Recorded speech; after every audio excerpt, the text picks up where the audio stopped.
Joint variation, ये मैंने आसान सी डेफिनेशन बना के लिखी है, देखें इसको। It is the combination of direct variations, ये कम्बिनेशन होता है दो या दो से ज़्यादा डायरेक्ट वेरिएशंस का, और ये भी हो सकता है कि वो इन्वर्स वेरिएशंस का कॉम्बिनेशन हो, या डायरेक्ट और इन्वर्स दोनों का मिक्सचर हो। ठीक हो गया। तो यहाँ से समझ आई कि तीन तरह के केस बन सकते हैं जॉइंट के, वो सारे के सारे क्या कहलाएंगे, जॉइंट वेरिएशन। टेबल बना है, इसको देख लें। हो सकता है कि दो या दो से ज़्यादा डायरेक्ट वेरिएशंस हों, चूँकि यहाँ पे दो रिलेशन बन रहे हैं इसलिए मैंने इसको टू डायरेक्ट वेरिएशन लिखा। थ्री होते तो थ्री भी लिख सकता था, जैसे वाई है, लेट्स सपोज वो जो है डायरेक्ट वेरिएशन में किसकी है, एक्स की।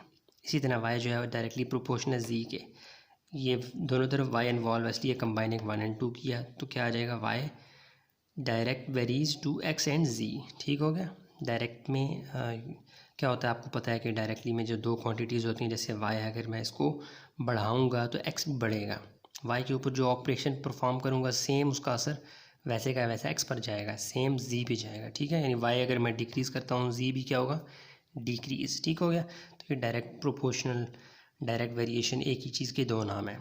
तो ये केस भी क्या है, जॉइंट वेरिएशन का एक केस है।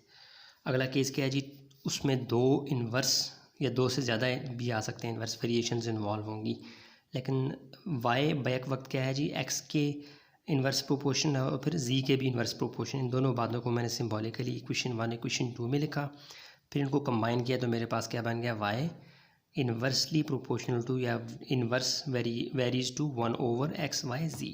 इन्वर्सली में क्या होता है, अपोजिट होता है इसके। वाई को इंक्रीज़ करेंगे एक्स क्या हो जाएगा, डिक्रीज़। वाई को डिक्रीज़ करेंगे जी क्या हो जाएगा, इंक्रीज़। अपोजिट होते हैं। ठीक है, ओके। तो ये भी क्या हो जाएगा, जॉइंट वेरिएशन का एक केस है। जॉइंट वेरिएशन का एक और केस क्या होता है जिसमें इन्वर्स और डायरेक्ट दोनों इन्वॉल्व होते हैं। लेट्स सपोज एक कोई केस है, कोई वेरिएबल है, वाई जो है वो डायरेक्ट वेरीज टू एक्स है। ठीक है, वाई एक और उसी यानी कि सिनेरियो में वाई इन्वर्सली प्रोपोर्शनल है किसके, या इन्वर्सली वेरीज है किसके, जी के। चूँकि वाई लेफ्ट साइड पे इन्वॉल्व है तो इसलिए दोनों इक्वेशन को हम कंबाइन कर सकते हैं। तो ये क्या बन जाएगा, y inversely varies to x by जी। अब जो आमने सामने वेरिएबल्स हैं होंगे, ये लाजमी सी बात है क्या, डायरेक्टली प्रोपोर्शनल के अंदर कनेक्ट होंगे, और जो नीचे होगा इन्वर्स में, इन्वर्सली प्रोपोर्शनल या इन्वर्स वेरीज में हमेशा जो अगला वेरिएबल होता है वो डिनोमिनेटर में आता है।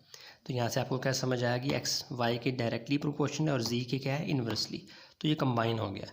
मुख्तलिफ सिनारीज हो सकते हैं, बैक वक्त डायरेक्ट वेरिएशन के भी दो तीन ऑप्शंस हो सकते हैं, इन्वर्स के भी दो तीन हो सकते हैं, लेकिन कंबाइन आपने उनको ऐसे ही करना है। लेट्स सपोज यहाँ पे अगर मिसाल के तौर पर ए बी सी होता, वो भी डायरेक्ट वेरीज होता वाई के, तो हम उसको ऊपर लिखते हैं। अगर कोई और variable let's suppose h q m inversely होता तो वो हम यहाँ पे नीचे लिखते। समझ आ गई है।